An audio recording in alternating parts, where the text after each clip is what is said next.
guys, it started raining. Oh, there's a flash of lightning. And now in a few seconds, I predict we are going to hear a clap of thunder. Aha, I can see the future. Well, not really.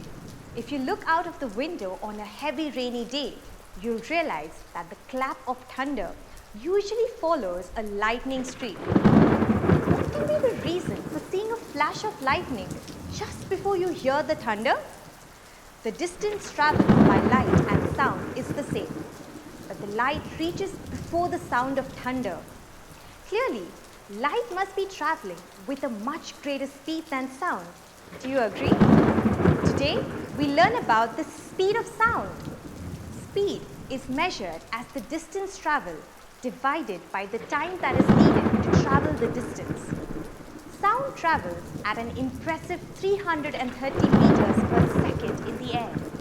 That seems really fast, but remember, light travels 29,97,92,458 meters in a second. And what is the difference between light and sound is that light does not need a medium. Sound does need a medium. So, will the speed of sound be the same in every medium? Let's find out.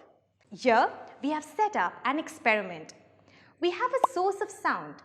This sound will travel through air, water, and through a metal sheet.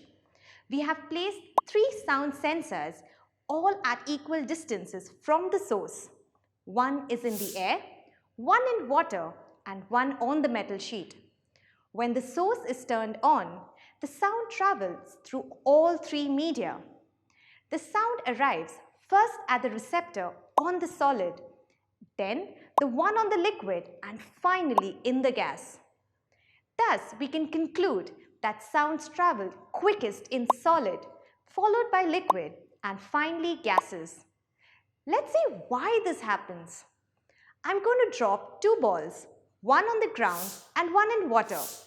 The first ball hits the ground and bounces quite high, while the second ball hits the water, and rather than the ball bouncing, the molecules of the water start to bounce. When molecules are free to move, like in liquids, they absorb the energy and vibrate with it. In solids, the molecules are tightly packed, so they absorb very little energy and carry most of it forward. When sound travels through solid, the molecules do not absorb much energy, and hence sound travels longer distances with greater speed. Liquids absorb some more of the energy, and hence sound travels slower and dies out after some distance. Gases absorb a lot of energy, and hence sound travels slower and dies out quickly. Well, sound may travel slower in air than lightning, but thunder fascinates me more than lightning does. That's all for today.